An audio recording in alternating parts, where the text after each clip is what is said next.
Donc voilà, alors, pardon, j'admets encore quelques personnes qui sont en salle d'attente, voilà. Donc, cette année encore, nous vous proposons pour la deuxième année consécutive une semaine d'information pour vous, professionnels de jeunesse, à distance. Malheureusement, on souhaitait vous rencontrer le vendredi 4 février, mais au vu de la détérioration de la crise sanitaire, le lieu dans lequel nous avions réservé a suspendu ses activités en présentiel. Donc, on ne peut pas encore cette année se rencontrer en présentiel. Donc, par contre, ce qu'on vous propose, et vous aurez toutes les informations sur notre site internet, c'est une permanence téléphonique que Cotravo propose, ainsi que ses associations membres, pour répondre à toutes vos questions en lien avec la semaine, avec les interventions, ou pour concrétiser des projets ou des partenariats potentiels avec les associations membres du réseau Cotravo. Donc ça, ce sera vendredi matin, le 4 février. Donc pour récapituler un peu le programme de la semaine, alors ce sera rendez-vous tous les matins de 10h à midi. Vous avez reçu le mail de confirmation d'inscription avec toutes les informations de connexion. Donc aujourd'hui, de 10h à midi, nous aurons donc l'engagement sous toutes ses formes de quelques jours à un an. Donc c'est pour vous présenter Cotravo, mais également les différentes formes d'engagement bénévole et volontaire, et également les chantiers de bénévoles. Donc nous aurons donc aujourd'hui une présentation de Cotravo par moi-même, une présentation de Solidarité Jeunesse avec Frédéric et Valéria qui sont présents, et une présentation du service civil international par Anna. Donc, ça, c'est pour aujourd'hui. Pour demain, on aura une session autour de la valeur ajoutée du bénévolat et du volontariat en matière notamment de développement de compétences sociales, professionnelles notamment. Pour mercredi, on aura une session autour de l'impact des chantiers et des engagements sur les territoires. Et pour jeudi, voilà, c'est revenu. Pour jeudi, une session qui vous donnera de la matière notamment pour monter des projets en lien avec nos associations membres et la plateforme France Volontaire. Alors voilà pour le programme de la semaine. Donc il y en a certains d'entre vous qui se sont inscrits et inscrites uniquement aujourd'hui, mais pour d'autres, on se retrouve le reste de la semaine sur les différentes sessions. Alors, donc, première présentation, ça va être moi qui vais vous présenter Cotravo donc, et les premières formes d'engagement. Voilà. Donc, Léon, si tu peux mettre le précis, s'il te plaît. Alors, on s'excuse d'avance pour les petites transitions entre les différents supports de présentation. Parfois, la technique, c'est pas toujours simple. Voilà.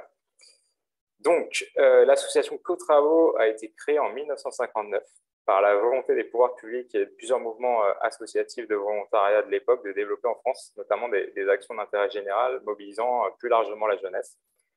L'association a donc d'abord été co-gérée avec l'État et plusieurs mouvements associatifs. Et ensuite, au fur et à mesure de l'histoire, on a assisté au retrait de l'État par le biais de réformes territoriales, au jeu de la décentralisation et de la territorialisation de l'État dans les années 80 notamment.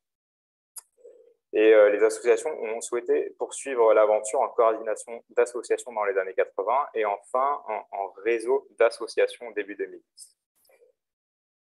Voilà. Aujourd'hui, le réseau Cotravo est composé de 16 associations membres. Donc, vous allez les retrouver tout de suite. Voilà. Donc, on a 10 associations nationales que je ne vais pas vous énumérer. Vous les avez toutes et tous là. Et on a 6 associations régionales présentes un peu partout en France. Donc, ça, c'est pour notre composition. Donc, on a des associations nationales et régionales qui couvrent l'ensemble du territoire national. Le réseau a pour principal objectif de faire vivre à ses membres en tant que tête de réseau un lieu permanent d'échange, de réflexion, de partage, de pratique, d'expérience, de mutualisation de ressources, ou encore d'élaboration d'actions communes, de prise de décision et de prise de position également au niveau national, mais aussi au niveau régional. Donc, il y a ça. On est également organisme de formation. Donc, on propose à nos membres principalement des formations afin de les soutenir, de les accompagner, de les faire monter en compétences sur un certain nombre de sujets. et ce qui fait vivre également le réseau, ce qui permet de le dynamiser et d'animer. Et on tend aussi à se développer autour de formations à l'externe pour justement aussi des professionnels de jeunesse autour sur les chantiers de jeunes bénévoles, comment monter des chantiers de jeunes bénévoles ou sur les engagements bénévoles. Cotrabo organise donc tous les ans depuis une quinzaine d'années des campagnes d'information et de sensibilisation à destination du grand public, mais aussi des professionnels de jeunesse, donc comme cette semaine, pour promouvoir notre réseau, mais aussi ses actions, ses propositions, ses opportunités qu'il propose, notamment aux plus jeunes, autour des différents engagements volontaires. Alors, je vois qu'il y a encore une personne en salle d'attente, donc je l'admets tout de suite, je suis désolé. Le réseau s'est doté aussi depuis une quinzaine d'années d'un observatoire permanent qui recense en gros toutes les actions collectives, bénévoles et volontaires qui ont lieu en France dans le réseau et au-delà du réseau Cotravo. Donc chaque année, on produit, et on vous le diffusera par la suite dans les ressources, chaque année, on produit aussi des ressources dans un rapport statistique qui recense toutes ces actions. Cet observatoire permet en gros de nourrir des réflexions aussi autour de l'engagement et de la mobilité des jeunes, et autour de la politique d'aménagement du territoire ou encore certaines thématiques comme la transition écologique. En tant que tête de réseau, on est également amené à participer, à se mobiliser sur des plateformes associatives et des instances consultatives. Comme vous allez le voir dans le prochain diapo, on est membre du comité pour les relations nationales et internationales des associations de jeunesse et d'éducation populaire, le CNAGEP, je ne sais pas si ça vous parle. Nos associations régionales sont membres également pour la plupart des CRAGEP, c'est le CNAGEP mais au niveau régional. On est membre fondateur de la plateforme France Volontaire, donc c'est une grande plateforme aussi avec plein d'associations de solidarité internationale, mais aussi comme la nôtre, plus une association qui promeut les engagements volontaires et notamment les chantiers de jeunes bénévoles. On est également membre du CCIVS, c'est le comité de coordination internationale du volontariat. Donc ça, c'est une plateforme internationale, et l'Alliance également, qui est une plateforme internationale européenne, autour des engagements volontaires. Et enfin, nous sommes membres du comité stratégique du service civique depuis la mise en place du service civique en 2010. Alors, il faut savoir que le réseau Cotravo et ses associations membres sont agréés jeunesse et éducation populaire. Et à ce titre, elle propose une vraie démarche dans ce sens-là, une démarche d'éducation populaire avec notamment des projets d'intérêt général, d'intérêt utile, profitant aux bénévoles et aux volontaires, mais également aux populations locales et aux environnements et au sein duquel les projets sont amenés. Les différentes propositions et projets que nous allons vous présenter aujourd'hui, mais aussi durant la semaine, en gros, sont des projets ouverts à toutes et tous, vraiment, et accueillent des personnes venues de tout horizon social, géographique, culturel, dans le but notamment de créer une vraie mixité à tout point de vue. Et ces projets sont vraiment propices à changer les personnes, vraiment à les faire monter en capacité, à les faire se développer personnellement, socialement, professionnellement également, et plus globalement de faire aussi transformer la société. C'est toute la démarche de l'éducation populaire.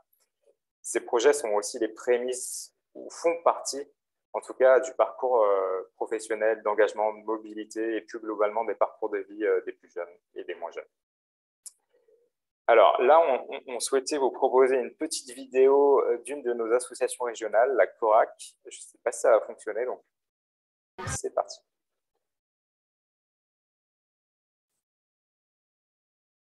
Alors, non.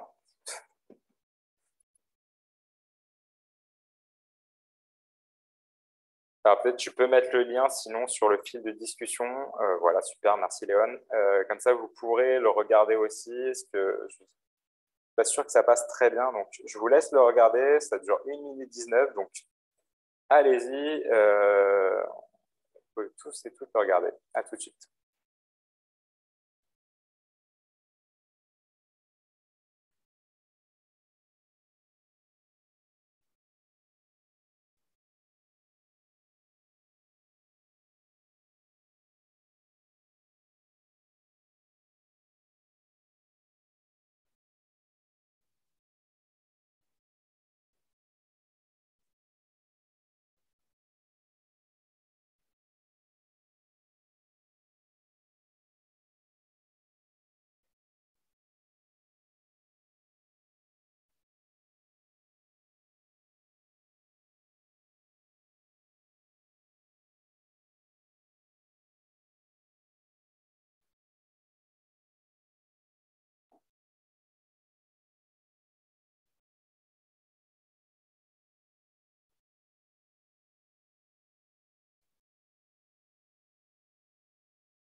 Vous me dites quand c'est fini.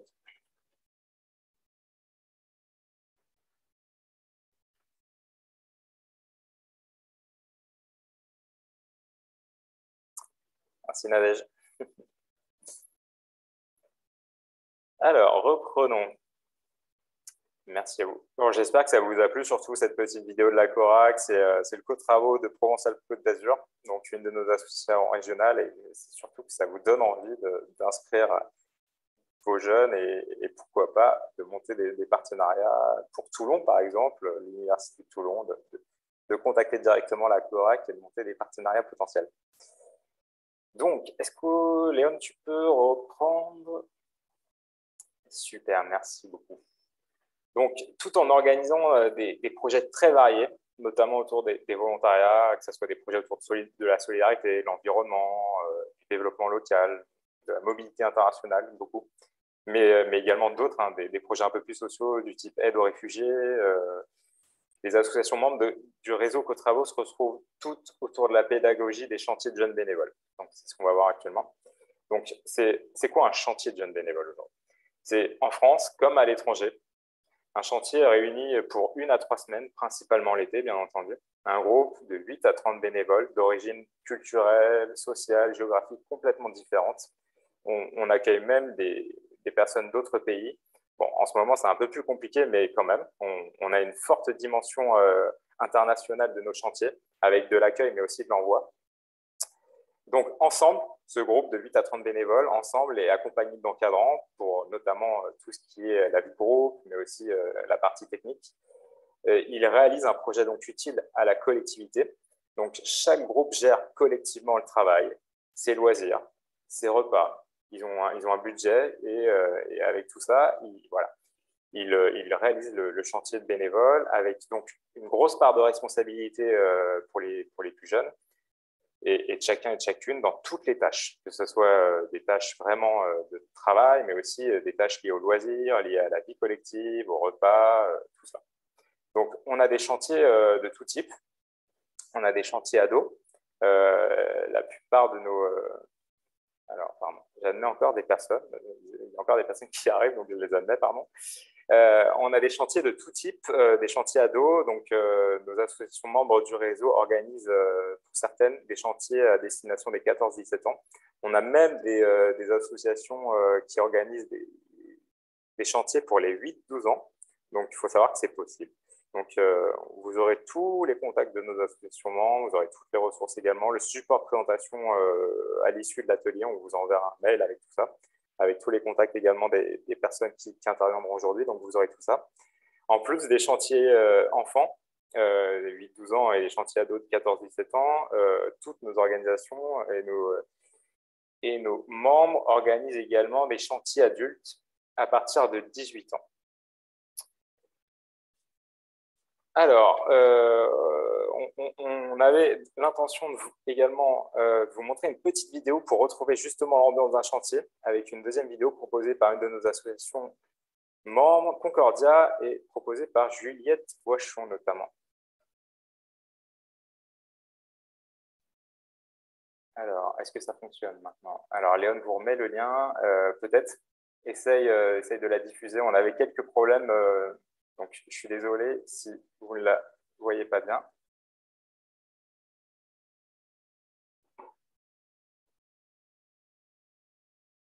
À tout de suite.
Alors maintenant, fini. Donc, je vous laisse quelques secondes pour que tout le monde puisse avoir eu le temps de finir. On est vraiment désolé sur, sur les vidéos en direct. On a quelques bugs techniques aujourd'hui pour les diffuser en direct. La vidéo passe très mal, est très saccadée. Donc, il vaut mieux que vous ayez le lien en direct et que vous puissiez regarder en direct la vidéo, ce sera beaucoup plus sympa pour vous. De toute façon, comme je vous le disais, le support de présentation vous sera envoyé et vous aurez tous les liens aussi sur, et toutes les vidéos sur support de présentation en PDF à l'issue de la présentation. Donc, vous pourrez les voir. Donc, j'espère que l'ambiance d'un chantier de bénévoles vous a plu. En tout cas, c'était une chouette vidéo de Concordia et de Juliette Boichon. Donc voilà.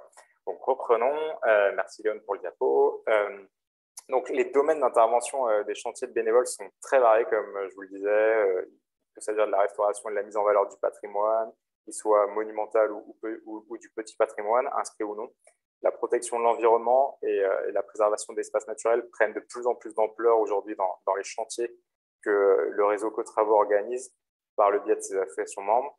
Mais il y a également des aménagements d'équipements, de la réhabilitation de l'habitat et de la rénovation énergétique également voilà, sur des zones urbaines avec des bailleurs qui ne font pas nécessairement le travail aujourd'hui, mais certaines de nos associations organisent des vrais chantiers autour de l'amélioration de l'habitat et de la rénovation énergétique pour pallier aussi au manque aujourd'hui de certains bailleurs et pour pallier aussi au manque de familles qui n'en ont pas les moyens, notamment.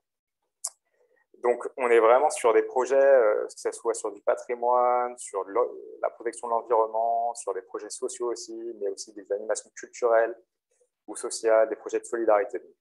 On a toute forme d'actions, que ce soit des actions chantiers qui sont organisées pendant l'année et principalement l'été, mais aussi sur une journée. On peut avoir un chantier sur une journée, sur un week-end, ou comme support également à des formations. Donc, avec l'organisation de chantiers, de jeunes bénévoles, nos associations s'attachent vraiment à développer des projets, à proposer des parcours permettant à toutes et à tous vraiment, et notamment aux jeunes issus et qui ont moins d'opportunités, issus de quartiers, milieux défavorisés ou de zones territoires ruraux, de les accompagner dans l'accès à l'autonomie, de s'engager, de faire des expériences de participation citoyenne, de vie collective, mais aussi de rencontres interculturelles et de mobilité. Vraiment, ça fait partie. Le chantier peut faire partie d'une première étape de parcours d'engagement et de mobilité. Voilà, on peut s'engager sur un chantier en bas de chez soi, mais aussi dans une autre région. Et après, pourquoi pas aller sur un chantier à l'étranger. Comme je vous le répétais tout à l'heure, on a vraiment dans l'idée avec les chantiers, c'est d'accueillir, mais aussi d'envoyer en France et à l'étranger des jeunes et des moins jeunes. Mais ce qui vous intéresse le plus aujourd'hui, c'est pour vos jeunes. Donc, sur des chantiers en France, mais aussi à l'étranger. Pour voilà, faire vivre une vraie rencontre, une vraie découverte de l'autre, mais aussi de soi-même. Et ça, c'est super important.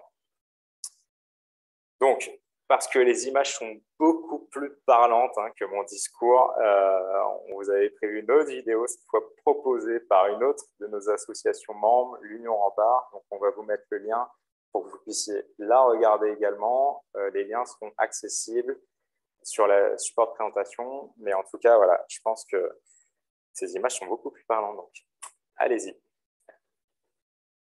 Et à tout de suite.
Alors, je pense que c'est fini chez vous, le visionnage.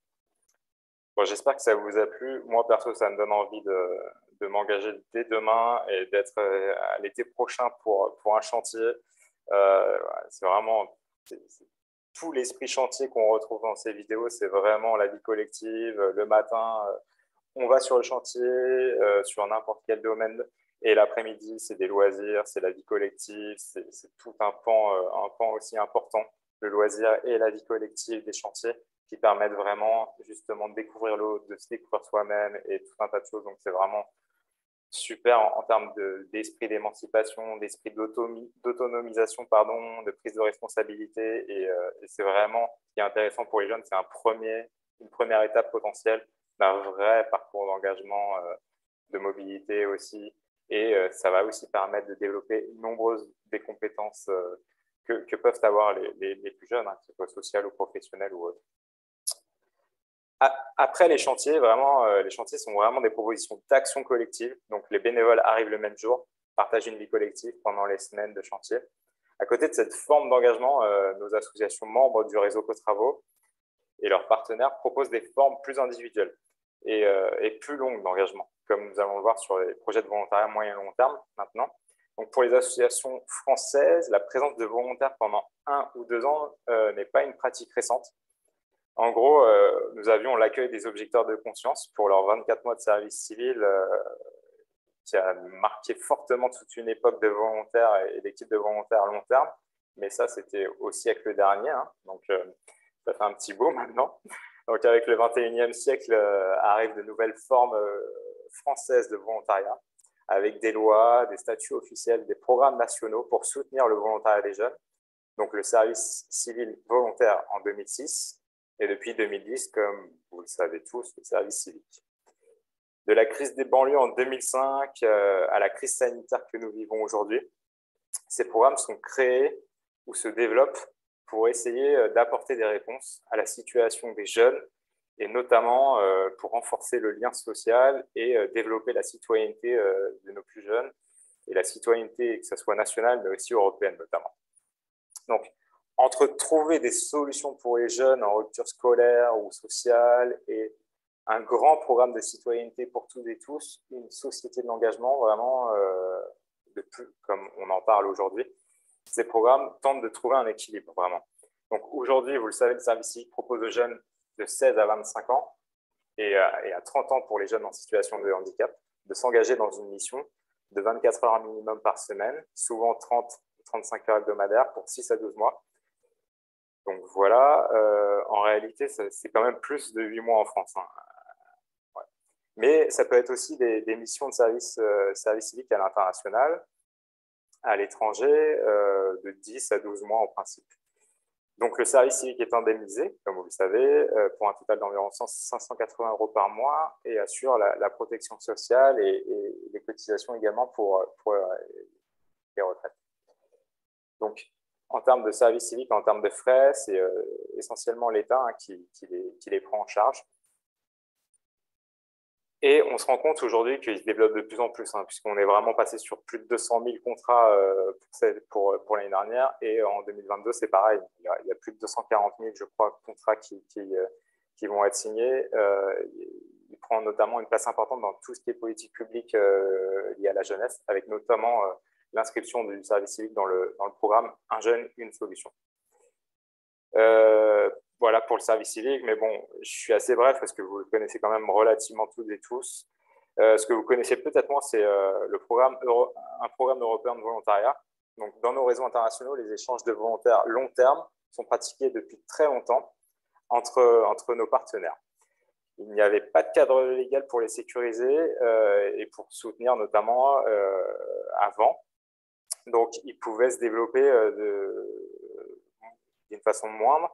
Mais depuis 1996, notamment, on a eu le service volontaire européen, le SVE, et qui s'est transformé en 2019 en corps européen de solidarité. Donc, c'est un programme pour les 18-30 ans et voilà, qui résident légalement en France ou en Europe et qui veulent s'engager dans un projet dans un autre pays européen pour une durée de 2 à 12 mois. Donc, pour permettre à des jeunes de se tester et de tester aussi une mobilité européenne et un engagement. Il existe des formes très courtes, de 2 semaines à 2 mois. C'est des volontariats individuels du Corps européen de solidarité et des volontariats d'équipe. Donc ça, c'est plus pour se tester. Et après, on a le Corps européen de solidarité de 2 à 12 mois. Donc voilà, ce programme européen prend en charge les frais liés à la mobilité, les voyages, les assurances, l'hébergement, une petite indemnité aussi pour le jeune. Ces 2 programmes, que ce soit service civique et les volontariats du Corps européen de solidarité, sont des programmes ouverts à tous les jeunes motivés, sans exigence de qualification ou de compétences préalables. Donc, c'est comme les chantiers, hein, c'est des vraies expériences de vie, des temps d'éducation non formels, voire informels, et ces volontariats en France ou à l'étranger rejoignent vraiment l'ancrage de nos associations dans l'éducation populaire aussi. C'est vraiment dans un esprit d'émancipation, dans un esprit de parcourir le monde, de découvrir l'autre, tout en ayant le respect de l'environnement, de l'autre, et apprendre vraiment sur soi, apprendre à s'enrichir de l'autre. Voilà. Quelques formes d'engagement volontaire qui vont être développées aussi par les futures présentations et qui vont être développées tout au long de la semaine. Donc ça, c'était pour moi, c'était ma partie à moi. On avait prévu une petite présentation du service civique, mais on ne va pas vous la diffuser ce matin. Elle sera dans le support de présentation. Donc, vous pourrez la regarder ultérieurement quand on vous enverra toutes les ressources. Donc, juste pour conclure et avant de passer donc à un temps de questions-réponses, si vous avez des questions, n'hésitez surtout pas à ce moment-là, et passer à une autre présentation. Vous voyez que vu la diversité de notre réseau et de leurs propositions qui sont très nombreuses, il y en a pour vraiment tous les goûts, que ce soit autour de démarches individuelles, autour d'un parcours de formation, d'un parcours d'insertion sociale, professionnelle, que ce soit en France ou à l'étranger, ou encore de démarches de groupe, parce que nos associations proposent également des propositions à destination de groupes, donc autour de chantiers découvertes, autour de chantiers de jeunes bénévoles, et autour de tout un tas de formes de chantiers week-end, chantiers également autour de journées citoyennes, d'ateliers de quartier, donc tout un tas de choses. Et pour la bonne tenue de ces projets, nos associations membres possèdent des partenariats multiples avec de très nombreux acteurs très divers comme des collectivités territoriales, des associations nationales, locales, mais aussi des structures d'insertion professionnelle, des structures socio-éducatives, mais aussi des écoles et des universités, que ce soit en France. Mais elles ont également de très nombreux partenaires internationaux dans plus de 70 pays pour envoyer et accueillir des bénévoles et des volontaires de toutes parts. Donc voilà pour moi. On va vous laisser quelques minutes si vous avez des questions. Donc n'hésitez pas à lever la main si vous avez des questions ou si vous le souhaitez, il y a le fil de discussion également pour les questions. Donc voilà, j'ouvre le micro à l'assistance si vous avez des questions déjà sur cette première présentation. Et ensuite, on passera à la deuxième présentation avec Solidarité Jeunesse. N'hésitez surtout pas. Je sais que c'est lundi matin, c'est parfois... Ah, une question de Manon. Est-ce que je peux la poser à l'oral? Oui, bien sûr. Bonjour, alors moi c'est Manon, je suis directrice d'un accueil jeune. Et je me suis noté une petite question, du coup, en passant par vous, en gros, quel serait mon rôle? Je suis directrice d'un accueil jeune 11-17 ans. Et donc je me pose la question, est-ce que mon rôle serait surtout de promouvoir votre réseau et de vous envoyer des jeunes, ou alors d'organiser pour recevoir ou effectuer un chantier de jeunes bénévoles, par exemple? Ou alors, est-ce possible de les accompagner avec mon équipe d'encadrement, par exemple? Alors, moi, je pense que toutes les dimensions sont possibles. Vous pouvez passer directement par le réseau et nous, derrière, on vous mettra en relation avec une de nos associations membres pour organiser justement un chantier avec vos jeunes. Vous pouvez aussi accompagner directement vos jeunes à travers, pareil, le montage d'un partenariat ou d'un projet avec une de nos associations membres. Nous, en tant que tête de réseau, on n'organise pas directement des chantiers de jeunes bénévoles. Voilà. C'est vraiment nos associations membres que je vous ai présentées qui organisent toutes ces actions à travers des chantiers, à travers des volontariats à long terme ou court terme. Donc, vous, ce que vous pouvez faire, c'est soit directement passer par une de nos associations membres, les accompagner à travers un partenariat avec une de nos associations membres, et ce sera le plus simple. Voilà. Okay. Après, on vous mettra en relation, vous aurez dans les ressources qu'on vous enverra, vous aurez tous les contacts de nos associations membres. Vous pouvez aussi les retrouver sur le site internet. Donc, voilà. L'idée, c'est aussi de voir dans quelle mesure, sur votre territoire, vous pouvez contacter l'une ou l'autre de nos associations membres, suivant aussi ce qu'elles font, ce qu'elles proposent sur ce territoire. Une question, s'il vous plaît. Oui. Donc, je ne voudrais pas prendre trop de temps parce que le sujet est vaste, effectivement. Donc, moi, je suis responsable du service des relations internationales de l'Université de Toulon. Et en fait, le but, c'est de promouvoir effectivement des dispositifs de volontariat dans le cursus universitaire des étudiants, donc de la licence au master, voire au doctorat, et d'utiliser ces dispositifs soit dans la période de césure, soit à la place, pour les séjours courts comme les chantiers, à la place de séjours linguistiques, par exemple, imposés par les formations parfois, qui sont de 1 semaine à 4 semaines. Donc, on essaie de travailler avec les formations pour ça, donc cette articulation entre l'éducation formelle et l'éducation non formelle. Et donc, on travaille déjà avec l'information jeunesse de Marseille et les dispositifs classiques, on va dire, de service civique et corps européen de solidarité. Mais les chantiers nous paraissent intéressants aussi pour les séjours plus courts et plus de proximité. La question, bon, je crois qu'il y a une partie, le 4 février, qui sera aussi dédiée à des questions, je crois, donc je ne vais pas prendre trop de temps. Mais effectivement, on est lié. Bon, moi, je connais un peu personnellement aussi la CORAC, effectivement, sur Cannes. Mais la question, si vous voulez, c'est un peu dans toute cette liste des organisations, Concordia, Jeunesse et Reconstruction, les plateformes, les associations régionales, etc. Les jeunes sont un peu perdus. S'ils ne passent pas par nous, ils ne savent pas très bien. Les parents encore plus, pour les jeunes mineurs en particulier, parce qu'il y a des bacheliers qui font aussi leur césure post-bac avant de rentrer à l'université, par exemple. Donc, ma question, c'est de savoir finalement, dans tout ce dédale des organisations, quelle est un peu la porte d'entrée. Et ça rejoint un peu ce qu'a dit Manon tout à l'heure. Voilà, quelle plateforme on doit utiliser, notamment pour les offres de chantier ou les offres de mobilité, parce que même pour moi qui suis un petit peu dans le milieu, j'ai 2 enfants qui sont partis avec Jeunesse et Reconstruction, avec études et chantiers à l'international, donc je connais un peu. Mais pour les étudiants, c'est vraiment difficile. Donc, qu'est-ce que vous nous conseillez sur la première entrée sur un site Internet?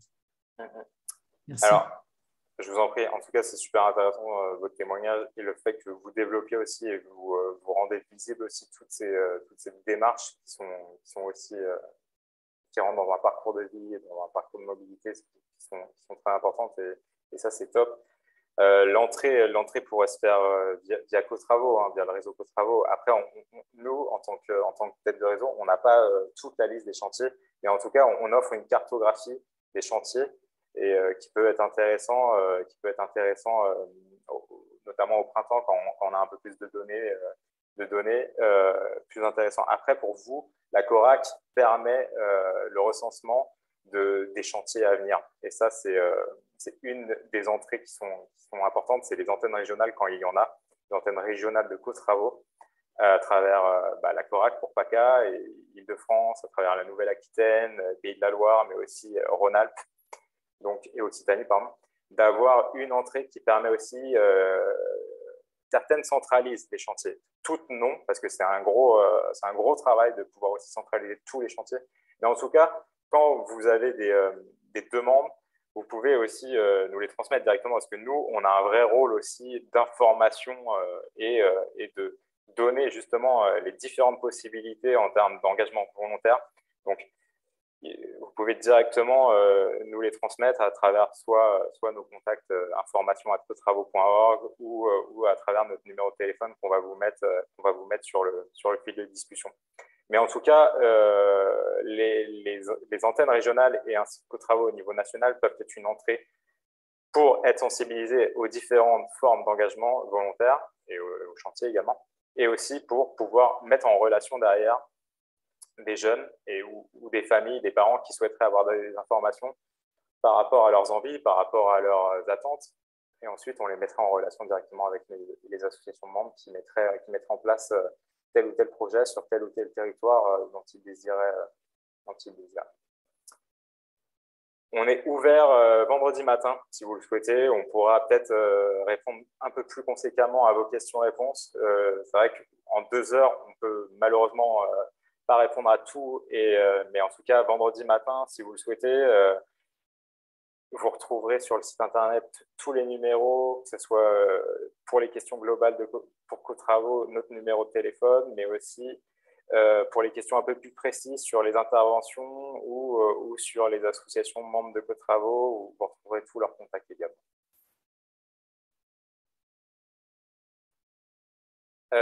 Alors, je vais regarder l'heure, pardon. Est-ce que vous avez encore peut-être une question avant de passer à la prochaine présentation? Sinon, on passera à la prochaine présentation.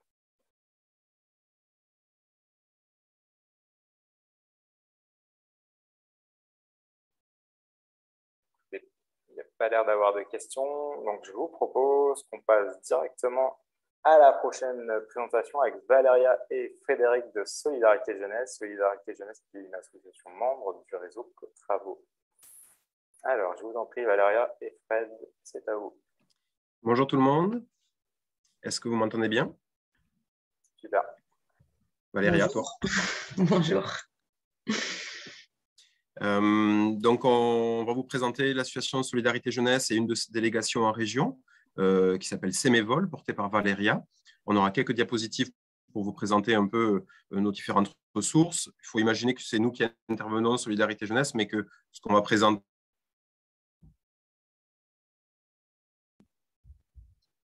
Ah, je ne sais pas pour vous, mais ça c'est bloqué pour moi. Alors, pareil, on a perdu Fred.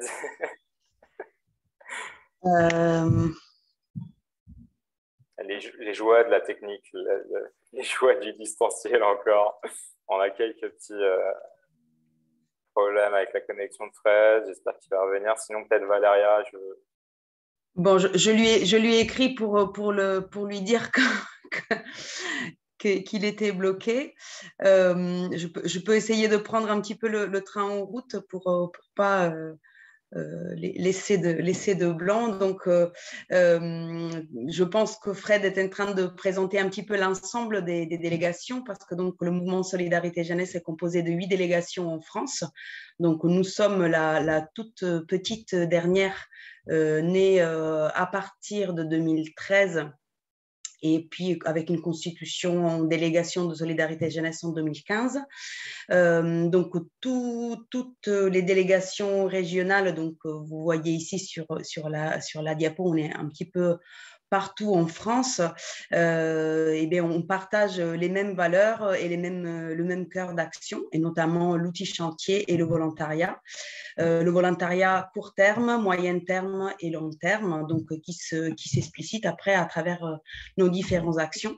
Donc, le chantier international et les échanges de jeunes font partie des outils principaux de travail de mobilité à court terme, et le volontariat sur des projets collectifs d'intérêt général plutôt pour le long terme. Donc, toutes nos délégations ont des centres d'accueil en milieu rural principalement, dans lesquels on accueille des volontaires internationaux avec différents types de contrats.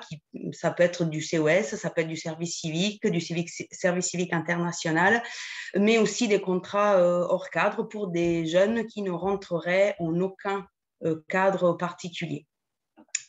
Donc, toutes nos délégations, donc dans nos outils principaux, comme par exemple le chantier international ou les échanges de jeunes, y a des objectifs principaux. Donc, on a largement parlé du chantier international. Donc, à partir de tout ce qui est échange interculturel, bien sûr, de développement local, apprentissage personnel et apprentissage technique.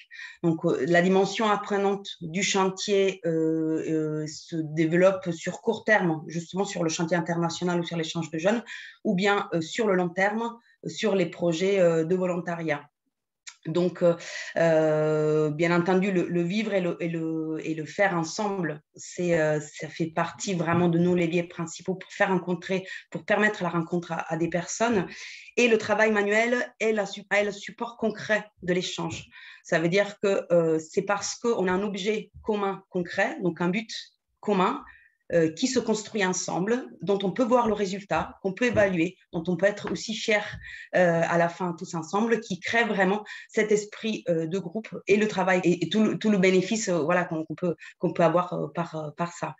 Donc, des échanges internationaux avec les programmes européens dans le cadre du Erasmus+, par exemple. La différence, c'est tout simplement que c'est des groupes préconstitués de pays établis en amont. Donc, ça peut être entre 2 et énormément de pays. Donc, en règle générale, nous, on garde 3 semaines de projet avec 3 ou 4 nationalités différentes pour avoir un groupe qui peut quand même, qui est consistante, mais qui peut quand même avoir une taille à permettre un échange sympa. Si à Solidarité Jeunesse, ah ben voilà, je vois que Fred est revenu. Donc, je vais voilà, j'ai pris un petit peu le train en route pour pas, voilà, mais je te laisse continuer. Je viens un petit peu de présenter un peu les chantiers échanges de jeunes et les délégations et puis nos outils principaux et donc je te laisse continuer. Merci Valéria, désolé, j'ai plus d'internet là où je suis.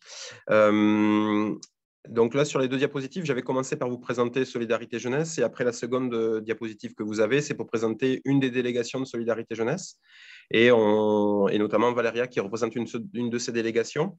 Donc, il faut savoir que Solidarité Jeunesse, c'est 8 délégations. Sur chacune de ces délégations, on organise à la fin, au cours de l'été et au printemps, des chantiers internationaux et des échanges de jeunes, comme l'a présenté Philippe tout à l'heure. Des chantiers internationaux et échanges de jeunes, ça correspond à peu près à 100 projets répartis en France. Et chaque année, sur ces différents projets, on peut accueillir jusqu'à 1300 jeunes venus de 60 pays différents. Donc, ce brassage de culture et cette mixité sociale et culturelle, on la retrouve toute l'année sur une délégation et surtout au cours de l'été avec l'accueil de ces différents projets. Mais une délégation, ce n'est pas que ces chantiers internationaux organisés tout l'été, c'est toute l'année des accueils, des volontaires internationaux dans le cadre du Corps européen de solidarité notamment, où je prends l'exemple de Sémévol. Valérie, cette année, vous accueillez combien de volontaires internationaux dans le cadre du Corps européen ? Alors, on a 5 volontaires internationaux de service civique international et pour l'instant, pas de Français. Ce qui est très rare, mais normalement, il y a toujours des jeunes Français qui font partie du groupe international, hein, parce qu'on n'exclut pas la France de l'international quand même. Et donc, tous ensemble, ces jeunes qui sont arrivés à peu près en même temps, et qui vont avoir un parcours qui est à peu près voilà, dans la temporalité qui est assez… voilà, ils vont grandir ensemble, on va dire, sur une période qui va de 9 mois à 1 an. Ils viennent d'où, Valéria, cette année, les jeunes ? Alors, il y a Masato qui vient du Japon, Livia qui vient de Belgique, Serra qui vient de Turquie. On a un jeune Azéri qui va arriver bientôt. On a un jeune Italien qui va arriver bientôt et aussi une jeune Allemande. Et je pense que j'ai fait le tour un petit peu de tout le monde. Oui, une jeune qui vient aussi de Macédoine. Donc, l'objectif toute l'année, c'est que ces jeunes présents sur site font vivre la délégation et la délégation va réaliser des actions de développement local sur le territoire à travers… donc, tu peux citer des exemples de ce que vous pouvez faire toute l'année, Valérie? Oui, alors déjà de façon vraiment générale, je pense que c'est important de dire que donc un volontaire, il arrive avec son énergie, son savoir-faire, ses envies d'apprendre et de découvrir, et nous on offre un terrain d'apprentissage. Et à travers cet échange-là, on crée des projets qui sont adaptés au territoire. Donc, on met en relation les volontaires avec d'autres associations locales, par exemple, ou tout simplement avec les habitants du territoire.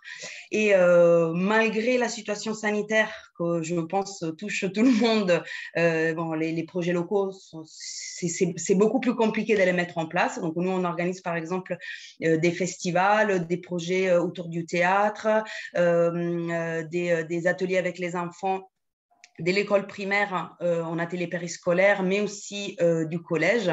Pour citer des exemples, avec les enfants de primaire, on est en train de construire des décorations pour un festival de musique qu'on fait, qu'on fait à travers un chantier participatif dans une commune voisine. Donc, on essaye aussi de relier nos actions entre elles pour qu'il y ait un maximum de cohérence. Avec les enfants, avec les adolescents du collège, on apprend les différentes écritures, le cyrillique, le grec et le japonais. Voilà, parce que ça peut être aussi une manière de découvrir tout ce qui vient de l'extérieur. Et puis, une chose qui peut être intéressante et qui est partie justement du premier confinement, c'est on va essayer d'être au service des personnes isolées. Donc, on est dans des communes qui sont plutôt vieillissantes, où les personnes, avec notamment les confinements et la situation sanitaire, ont subi encore plus l'isolement. Donc, on a essayé de créer du lien social en allant prêter main forte pour des petits travaux dans la maison, pour aller faire des courses, pour aller jeter des poubelles, se mettre vraiment au service aussi de la population locale pour créer du lien de personne à personne. Donc, toute l'année, Sémévol et les autres délégations peuvent monter des projets de développement local avec des outils chantiers, mais aussi des outils de sensibilisation et des outils d'action concrète pour favoriser les questions de la sensibilisation à l'environnement, la question de mobilité, et pour permettre aussi de dynamiser ces zones rurales en faisant venir des jeunes d'ailleurs qui vont apporter une plus-value sociale et humaine sur ces territoires-là.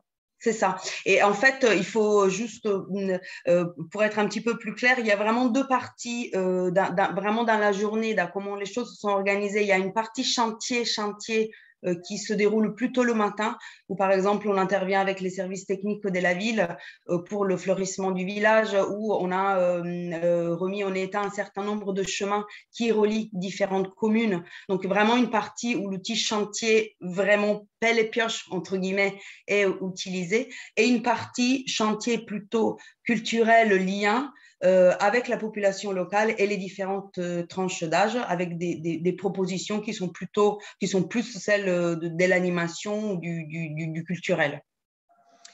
Avant d'aborder un parcours d'engagement au sein d'une délégation, au sein de Solidarité Jeunesse, juste pour répondre un petit peu à Sylvia et à Manon par rapport à vos questions juste avant, par exemple, par rapport à ce que proposait Manon, il est possible sur Sémévol et sur les autres délégations de venir avec un groupe déjà constitué. C'est-à-dire que vous avez déjà un groupe de jeunes mineurs ou majeurs avec vos éducateurs et vous voulez utiliser un support chantier et un support international. Donc, vous pouvez vous rendre sur une des délégations, les contacter directement et pour pouvoir organiser votre venue l'espace d'une journée à 2 semaines et organiser en parallèle de votre projet éducatif sur votre territoire une expérience sur une délégation en parallèle de toutes les activités qui sont menées et qu'a cité Valéria. Oui. C'est aussi possible comme Manon l'a cité, sur nos territoires, les délégations montent des chantiers internationaux en lien avec les besoins des collectivités locales.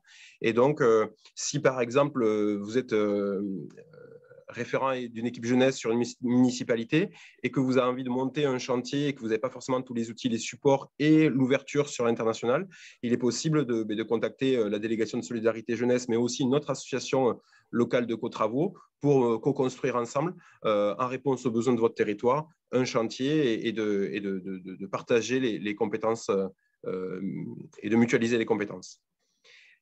Et également, comme l'a cité tout à l'heure Valéria, vous avez vu, donc on organise des chantiers internationaux où toute l'année on accueille des services civiques français. Donc vous, en tant que structure de jeunesse en France, vous pouvez proposer ces espaces d'engagement à vos jeunes.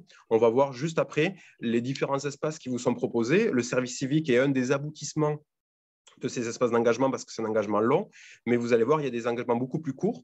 Et donc, un des leviers que vous pouvez, vous, actionner à l'échelle de votre structure auprès de vos jeunes et de vos collègues professionnels, c'est de pouvoir leur offrir ces expériences individuellement de courte durée jusqu'à des expériences de plus longue durée. Donc là, c'est ce que le PowerPoint propose. Donc, on est parti d'un parcours et on va commencer par, sachant qu'un parcours est figé, c'est-à-dire qu'il faut suivre les lignes. Alors que là, j'ai voulu parler de chemin pour vous montrer qu'à tout moment, le jeune, il peut rentrer sur ces chemins-là et en ressortir au moment où il le souhaite. Donc, en fonction de son parcours passé et en fonction de ce qu'il souhaite profiter des ressources qu'on propose, il peut rentrer à tout moment. Donc, sur pas mal de délégations, sur toutes les délégations, il est possible de venir passer une journée pour voir ce que c'est la vie d'une délégation, pour pouvoir s'immerger, pour pouvoir rencontrer et découvrir le rythme et la dynamique. Donc, Valéria, si tu peux citer, vous, ce que vous faites sur ce genre d'initiative. Oui, alors ça dépend justement si c'est des accueils individuels, donc c'est juste un jeune qui veut venir découvrir la délégation, donc il s'intègre tout simplement à ce qu'il y a à faire à ce moment-là dans la journée, ou bien si c'est plutôt un groupe, alors moi je peux citer des exemples, les travaux qu'on fait avec les missions locales du territoire, avec qui on a un partenariat étroit depuis de nombreuses années, ou par exemple pour venir découvrir la délégation. Donc déjà en amont, moi j'interviens en mission locale pour présenter un petit peu qu'est-ce qu'on fait et qu'est-ce que c'est la mobilité et la mobilité internationale. Ensuite, il y a une journée d'immersion dans la délégation où il y a par exemple un temps chantier et des échanges avec les volontaires qui sont accueillis sur la structure d'accueil en termes d'activités internationales, jeux interculturels, voilà, de se connaître un peu et puis de comprendre un petit peu pourquoi ces jeunes-là, par exemple, sont partis en volontariat, ont quitté leur pays pendant X mois. Et qu'est-ce que c'est l'intérêt, qu'est-ce que étaient leurs objectifs. Donc ça, c'est vraiment une première étape pour se connaître, pour connaître un petit peu la démarche autour de la mobilité. Après, donc, Valérie a déjà commencé à le citer, c'est-à-dire que vous pouvez venir soit de manière collective, soit qu'un jeune vienne de manière seule, individuelle, pour découvrir ce qui est proposé. Après, on va pouvoir proposer des préparations à la mobilité, soit à travers des jeux, soit à travers des discussions, soit à travers un accompagnement personnalisé ou collectif pour permettre, in fine, de réaliser une mobilité collective. Donc, soit ces mobilités collectives, c'est vous qui venez avec votre groupe de jeunes, soit c'est la délégation qui a réuni des individus et qui va leur proposer une expérience de mobilité, notamment en Europe. C'est ce que réalise Semévol, on va en parler juste après.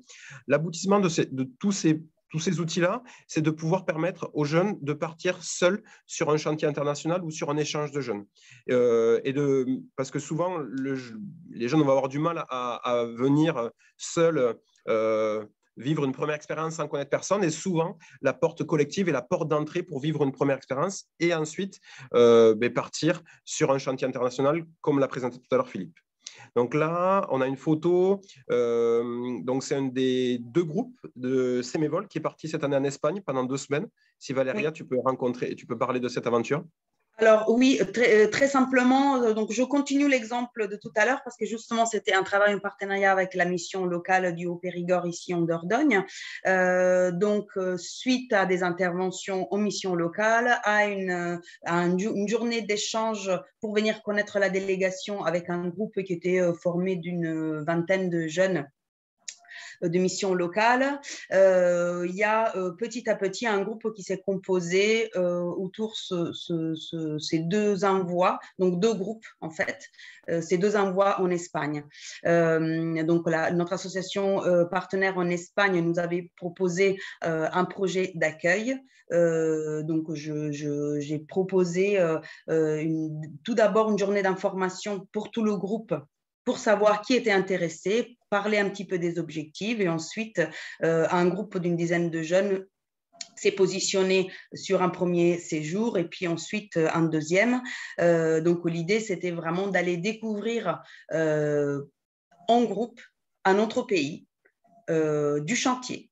C'était des jeunes qui n'avaient jamais participé à un chantier, bien entendu avec un encadrement qui était donc avec des jeunes qui sont formés par nos soins et qui savaient très bien qu'est-ce que ça veut dire d'accompagner pour la première fois des jeunes à partir. C'était pour la plus grande partie des jeunes qui n'avaient jamais voyagé, qui n'avaient jamais pris l'avion ni des trains longue distance.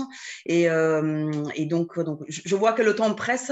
Du coup, j'essaye d'être très bref. Ces jeunes, parmi ce groupe-là, ce qui, je pense, intéressant de dire, à leur retour, une évaluation a été faite et ils ont eu le souhait de pouvoir s'engager dans d'autres projets de l'association. Donc, avec l'expérience, donc là, je ne parle pas forcément de ces derniers groupes d'Espagne, mais après un départ de groupe, il y a un engagement sur un chantier international ou sur un échange de jeunes. Et petit à petit, il peut y avoir aussi des jeunes qui peuvent avoir envie de participer à une formation animateur, devenir animateur, animer un chantier ou un échange de jeunes. Et puis par la suite, vouloir partir plutôt à l'étranger, donc s'engager avec nos associations partenaires, mais en individuel cette fois. Et puis arriver à des engagements qui soient ou du volontariat à long terme, mais aussi dans l'association. On a beaucoup de membres de notre association, par exemple, des administrateurs du conseil d'administration. C'est des jeunes qui ont fait ce parcours-là. Les salariés de notre association, de Semevolles, on a tous des parcours qui partent du volontariat jusqu'à la création. Donc, moi, je suis membre fondatrice de Semevolles, donc jusqu'à la création d'une délégation. Donc, tout ça, ça fait partie du parcours qu'on propose à des jeunes et qui peut avoir des aboutissements qui sont multiples selon les envies, les capacités, le moment de vie du jeune lui-même. Très rapidement, dans nos partenaires, parce que je pense que c'est intéressant, j'ai cité les missions locales, mais on a un étroit partenariat aussi avec des universités, notamment les IUT, carrière sociale, avec qui on travaille beaucoup et on accueille aussi des jeunes en stage. Donc, ça peut faire partie d'un parcours personnel, mais qui peut aussi englober une expérience professionnelle aussi dans le champ un petit peu de ses propres études. Est-ce que Valéria, tu peux citer là, j'ai mis une photo d'un des chantiers que vous avez réalisé avec notamment une jeune qui a vécu un peu ce parcours-là. Oui, exact, Moïra. Oui, donc Moïra qui était en garantie jeune à la mission locale, qui par la suite a voulu faire un stage de 2 semaines à Semevolles, qui a abouti à un service civique de 6 mois, durant lequel elle a monté, elle a accompagné un de nos salariés à monter un projet de chantier international sur Cadouin même, en utilisant la construction de jeux coopératifs à présenter lors des marchés gourmands. Donc voilà, très rapidement le parcours de cette jeune qui par la suite de son service civique a voulu continuer son engagement avec nous, donc en ayant encore du temps en stage et qui s'est engagée dans notre conseil d'administration. Merci Valéria. Juste pour vous citer, je reviens rapidement sur la mobilité en Espagne juste avant. Les jeunes ont pu effectuer cette mobilité en Espagne dans le cadre du Corps européen de solidarité. Il est possible pour des jeunes dits avec moins d'opportunités, donc des jeunes par exemple qui ne sont jamais partis, de pouvoir réaliser un Corps européen de solidarité de 2 semaines. De 2 semaines jusqu'à 2 mois. C'est une spécificité, c'est qu'habituellement les corps européens ou les SVE, c'est des longs termes, mais il est possible de faire du court terme pour ces jeunes-là, pour leur permettre de vivre une première expérience, d'être un tremplin vers des mobilités plus longues. Donc, c'est le cadre que nous avons utilisé pour cette mobilité collective. Et pour finir, la dernière diapo, c'est tout ce qu'a dit Valéria déjà, c'est comment est-ce que, suite à ces premiers engagements, ces premières expériences collectives ou individuelles, les jeunes vont pouvoir trouver d'autres espaces d'engagement autour d'eux. Je compléterai parce que ce qui n'a pas pu être dit, mais c'est le côté ambassadeur de la mobilité. On pense que la communication entre pairs et la communication entre jeunes est la plus efficiente et la plus efficace. Et comment des jeunes vont parler à d'autres jeunes sur le territoire de manière informelle ou de manière formelle pour permettre à d'autres gens de nous faire confiance ou de faire confiance à d'autres expériences de mobilité ou d'autres expériences de chantier. Je crois que j'en ai fini là. Donc, ce que Valérie vous a présenté sur Sémévol en Dordogne, vous pouvez le retrouver. Il y avait une carte en début de présentation avec plusieurs délégations en France et plusieurs sites qui reproduisent la même chose à l'échelle de leur territoire. Et donc, n'hésitez pas, vendredi, c'est moi qui serai de permanence pour Solidarité Jeunesse. Donc, si vous voulez rentrer en contact avec une délégation ou si votre territoire n'est pas il n'y a pas de délégation sur votre territoire, on pourra quand même répondre à vos questions et vous orienter vers les structures ou la structure qui vous correspond en fonction de vos besoins. Donc, des besoins individuels, des besoins collectifs, des besoins organisationnels ou juste de relais pour envoyer des jeunes en mobilité en France ou à l'international. Merci Valéria, merci Fred pour cette belle présentation et qui présente bien une délégation d'SJ, de Solidarité Jeunesse et toutes les opportunités en termes de parcours qu'elle propose. Donc c'est super à vous, merci. Et on refera passer de toute façon le support de présentation avec toutes les délégations, avec vos contacts également à nos inscrits et inscrites et participants d'aujourd'hui. Donc vous inquiétez pas. Et Fred donc, se tient à votre disposition vendredi. Merci Fred pour la permanence téléphonique chez SJ. Est-ce que vous avez des questions à leur poser directement? N'hésitez pas, on a quelques minutes, donc n'hésitez surtout pas. On souhaite vraiment qu'il y ait de l'interactivité, donc si vous avez des questions, n'hésitez pas. Manon, allez-y. D'accord. Du coup, je voulais savoir si c'était possible, en début de présentation, vous expliquiez que c'était possible de venir participer à un chantier ou une découverte sur une journée. Je voulais savoir si c'était possible même à l'étranger. Alors, sur une courte durée d'une journée, ça me semble complexe au vu du trajet. Pour les gens qui sont près des zones frontalières, c'est peut-être plus évident en termes de transport et le rapport temps de déplacement, temps sur place. Donc, on a des associations partenaires dont on fait partie Travaux, donc ça s'appelle le réseau Alliance ou le réseau CIVS.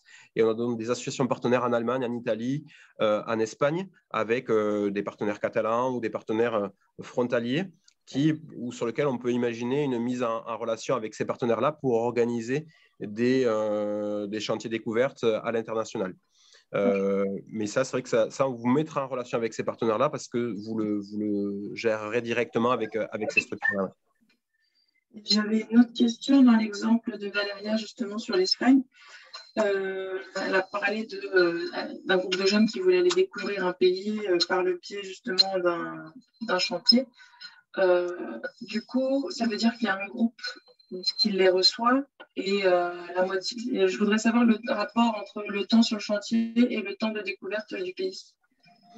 Alors, ces projets-là que nous, on organise, c'est des projets collectifs. Alors, ce projet-là qui a été présenté. Donc, c'est un groupe de jeunes déjà constitué, un groupe de jeunes qu'on constitue, comme l'a cité Valéria et plusieurs jeunes de mission locale, qui vont partir avec un animateur, soit un animateur de votre structure, soit un animateur de notre délégation. Et ils vont aller se rendre sur un de nos partenaires du réseau Alliance ou CCIVS. Et ils vont être sur une des délégations de nos partenaires. Et ils vont rencontrer les volontaires internationaux qui sont présents sur place. C'est-à-dire que, par exemple, sur la photo qu'on a vue tout à l'heure, il y avait des jeunes de l'association Sémévol en France, mais aussi il y avait des jeunes en volontariat international présents sur cette délégation espagnole pendant 8 mois à 1 an. Et l'idée, c'est que ces deux groupes vont travailler ensemble pendant 2 semaines, idéalement avec des jeunes locaux, c'est l'idéal, c'est de créer une relation tripartite. Ce qui se passe en général, c'est que le chantier, quand c'est en Espagne en général, c'est le matin, on commence la journée par une petite réunion de qu'est-ce qu'on fait aujourd'hui, répartition des tâches, qui s'occupe de la cuisine, qui s'occupe de tel chantier, qui s'occupe de notre chantier. On réfléchit ensemble ce qu'on va faire l'après-midi en termes de temps d'activité. Et donc, on commence la journée à peu près de 9h à 13h, voire à 14h en Espagne, où on va se répartir en petits groupes et effectuer les missions de chantier qui ont été actées le matin ou la veille. Et l'après-midi, suite au repas qui aura été préparé par le groupe de jeunes et la vaisselle, enfin toute la vie collective qui aura été faite ensemble, les jeunes vont soit partir en découverte du territoire, soit vont effectuer des jeux pour apprendre à se découvrir, apprendre à mieux communiquer, faire une évaluation pour prendre du recul sur ce qui s'est passé depuis l'arrivée ou depuis le début de la semaine. Donc, c'est un équilibre entre des temps de découverte du territoire, des temps de loisirs et des temps de vie de groupe, ainsi que des temps libres, parce que c'est aussi important pendant 2 semaines, quand on vit les uns sur les autres, d'avoir un peu de temps pour soi, pour faire ses propres choix et pour prendre du recul, pour mieux revenir dans le groupe dans un second temps. Et ça, chaque projet se construit avec les 3 groupes que j'ai cités et bien sûr les encadrants, les accompagnateurs, je dirais plutôt, de ces groupes-là. Sachant que tout à l'heure, Philippe l'a dit, on est sur ces projets collectifs-là, sur des groupes de majeurs, dans le cadre du Corps européen de solidarité. Après, pour des groupes de mineurs, c'est possible de l'organiser, mais il n'y a pas les mêmes ressources financières pour accompagner ces projets-là. J'ai juste envie de rajouter quelque chose qui me semble importante et sur laquelle il faut surtout pas vous voyez, les temps chantier, en fait, ils sont importants et c'est pas les temps de travail, c'est pas les temps qui sont lourds. Au contraire, c'est vraiment exactement le moment où on peut travailler la cohésion du groupe. Parce que c'est pour ça que je citais tout à l'heure, le travail manuel, c'est lui le support d'échange, parce que c'est un support concret qu'on peut évaluer, qu'on peut toucher. Voilà, c'est quelque chose aussi d'un peu des fois dur, où il y a de l'apprentissage, et c'est là où on se découvre. Et je sais qu'il y a certaines personnes qui peuvent présenter le chantier comme, eh bien oui, c'est le temps qu'il faut faire avant de pouvoir aller découvrir autre chose. Et c'est pas dans ce sens-là que nous proposons du chantier. Voilà, c'était juste pour être clair là-dessus. Important. Merci Fred, merci Valérie pour cette précision et merci Manon pour la question. Je vois que Jacques a une question également, donc si vous souhaitez la poser, vous pouvez. Alors, bonjour tout le monde. Bonjour. Ok. Et j'ai suivi, enfin, j'avais démarré avec vous au départ, mais après, j'ai perdu ma connexion et je suis revenu. Donc, certainement, peut-être que j'ai perdu le fil quelque part, ou peut-être les questions que j'ai à poser maintenant ont déjà été répondues. Je ne sais pas trop, mais permettez-moi néanmoins de les poser quand même. Et alors, tout à l'heure, pour le projet, pour la mobilité par rapport aux jeunes, je voudrais savoir s'il y a des sorties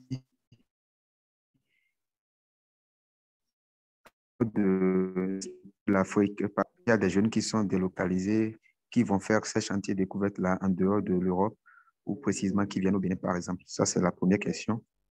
C'est bon, monsieur le secrétaire? Jacques, c'est bon, Fred, vous avez entendu? Parce que moi, j'ai... Oui. Okay. Oui, moi, ça a coupé. Hein, donc... Est-ce que peut-être, Fred, tu peux répondre à la première question, alors, s'il te plaît?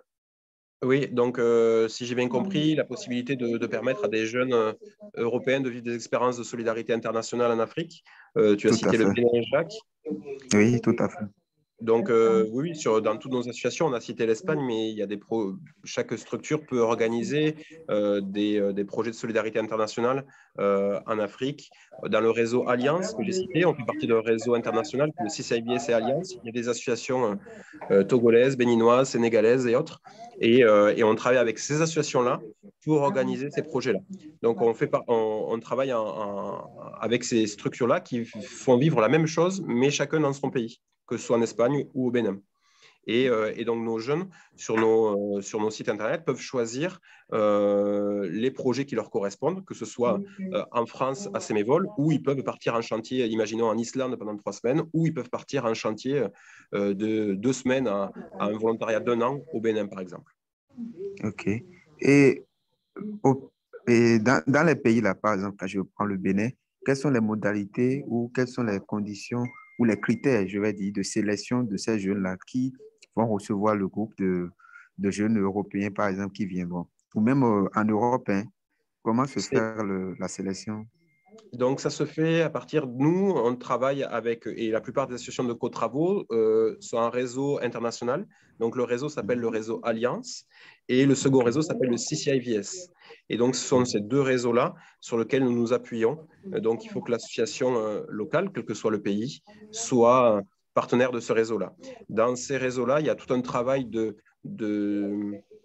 d'évaluation croisée pour permettre d'améliorer nos pratiques et aussi de faire des actions de qualité et des actions pertinentes qui répondent à des besoins locaux.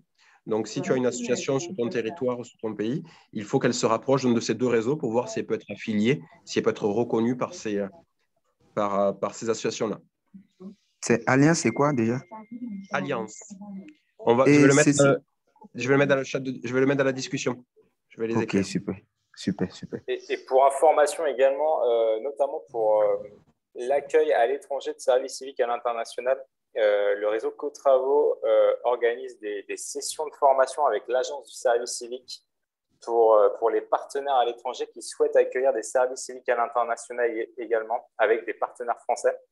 Donc nous, on organise des sessions pour les tuteurs et les tutrices, pour les organismes d'accueil et d'envoi du service civique, pour justement les former à comment on accueille à l'étranger un service civique à l'international, avec tout un pan sur l'interculturalité, la préparation au départ, tout un pan sur de nombreuses choses. Donc, on va également vous mettre le lien de la future session qui aura lieu le 22 mars. Le 22 mars, c'est le module 3 et c'est pour les partenaires à l'étranger qui souhaitent accueillir des volontaires du service civique à l'international. Et pareil, on organise également pour les structures françaises qui souhaitent envoyer des services civiques à l'international des modules aussi de base, voilà, ou d'approfondissement. Les prochaines sessions auront lieu en mars également, les 17 et les 18 mars, si je ne m'abuse, ou les 18 et 19 mars, pardon. On vous mettra toutes les informations également. Et nous, Sémévol, justement, on coopère avec Co-Travaux Nouvelle-Aquitaine pour ces formations-là. Donc, je pense qu'il y aura des sessions aussi en Nouvelle-Aquitaine. Super. Ok. Ça peut aller. Très bien. Merci, Jacques. J'espère qu'on a été complet. Merci, Valéria et Fred, pour cette belle présentation.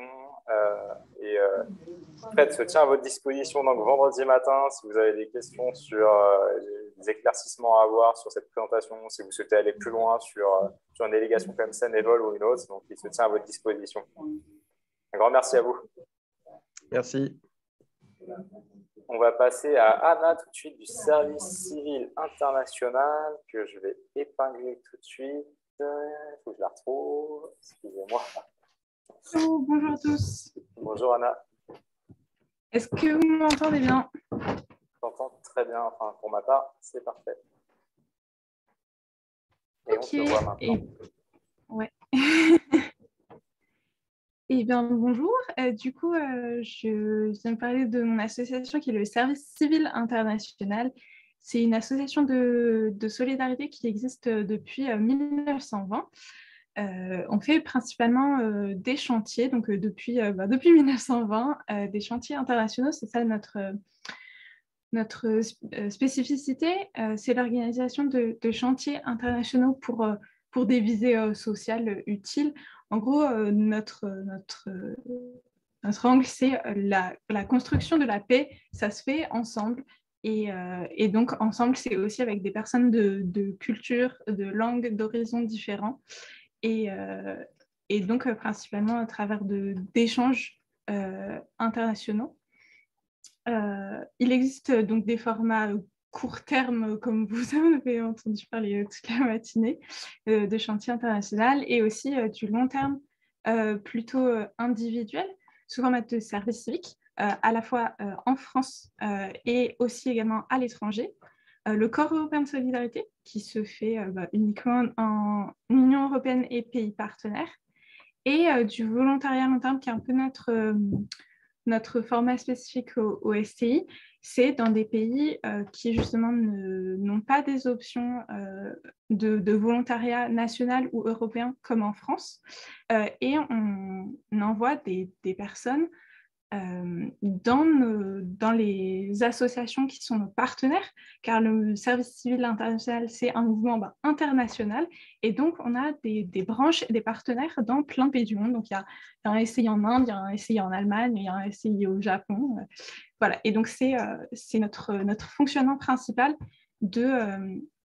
d'avoir des partenaires de confiance dans plein de pays et d'avoir du coup un rayonnement international. Pour vous présenter un petit peu à quoi ça ressemble nos chantiers, je voudrais vous passer une petite vidéo d'un chantier qu'on a fait cet été avec un partenaire de longue date qui s'appelle les Amis du Fort de Jouy, qui rénove un ancien fort militaire dans l'est de la France. Si vous voulez bien, je vais vous partager mon écran.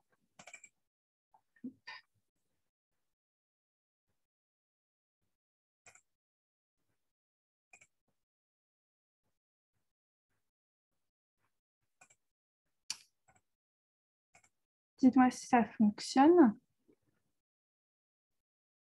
Alors, non, ça ne fonctionne pas. Est-ce que tu as bien partagé ton écran, Anna?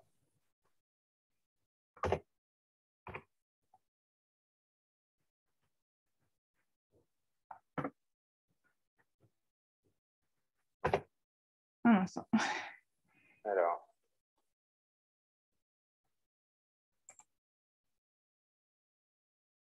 Excusez-moi.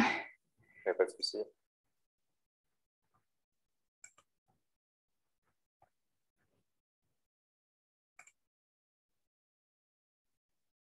Désolée.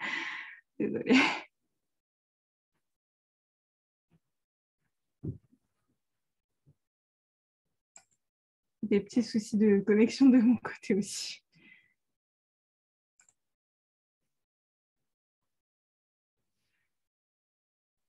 Sinon, tu peux mettre le lien de la vidéo directement. Ouais, non, c'est bon, c'est que la vidéo s'était lancée toute seule, mais ça devrait aller. Alors.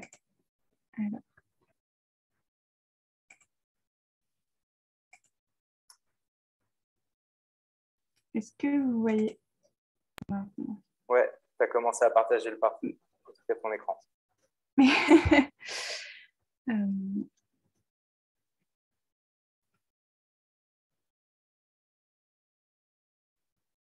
On croise les doigts pour la connexion.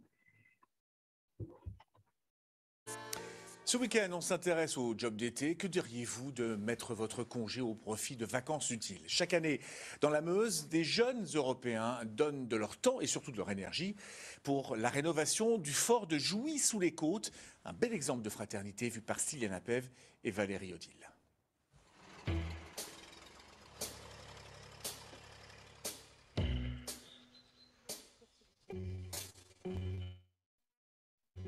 À l'horizon, ni plage au sable blanc, ni cocktail exotique, mais plutôt des pioches et des pelles. Pourtant, ces jeunes sont en vacances. Cette pierre, il faut la...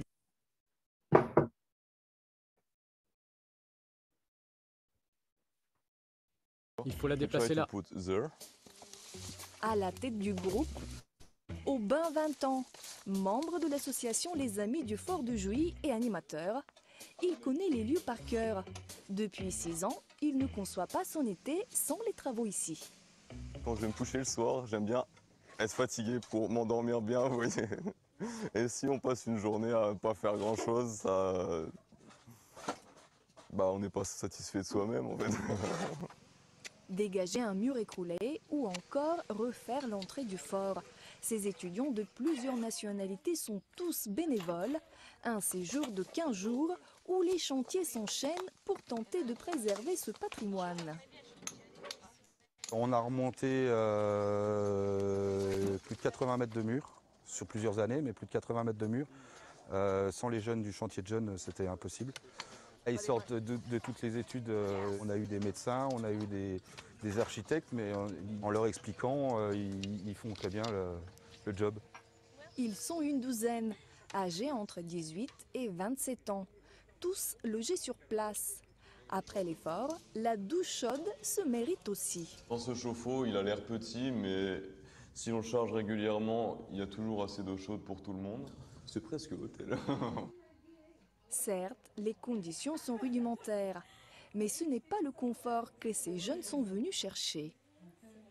La restauration, ça me tient à cœur, j'aime bien faire ça. Je trouve que c'est important de préserver le patrimoine.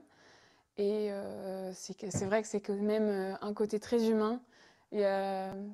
C'est un peu hors du temps de participer à ce chantier et je trouve que c'est des bonnes choses. Il y a des belles valeurs qui sont défendues et j'aime bien ça. Autrement, arrivé à la fin du mois d'août, j'aurais réalisé que tout ce que j'ai fait est de rester chez moi. Alors que là, travailler dans un camp est vraiment très utile. C'est un défi pour chacun de nous.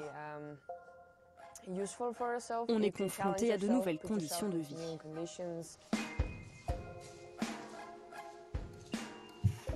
Pour les repas, c'est Marie-Thérèse qui s'en charge, elle aussi bénévole. C'est intense. C'est 4 jours où je dors peu. Au menu, cuisine traditionnelle, avec entrée, plat, fromage et dessert. Alors j'avais fait de la tarte à la rhubarbe avec migaine, sans migaine, et puis il y a les clafoutis et la tarte au mirabelle. Voilà. Ce moment de convivialité avec les jeunes, elle le savoure au point d'être émue. Ils sont en France pour découvrir la France, mais d'une autre façon, parce qu'on ne vit pas comme ça tous les jours en France. Mais ils participent, ils viennent travailler, ils donnent de leur temps, ils sont unis, il n'y a pas de nationalité en fait, mis à part la barrière de la langue, c'est vraiment quelque chose qu'on voit plus très souvent. Ce chantier participatif international est mis en place ici depuis 12 ans déjà. Cet été encore, les bénévoles ont bravé la situation sanitaire compliquée, la météo lorraine et les ampoules sur les mains pour transformer cet ancien endroit de guerre en lieu d'échange et d'amitié.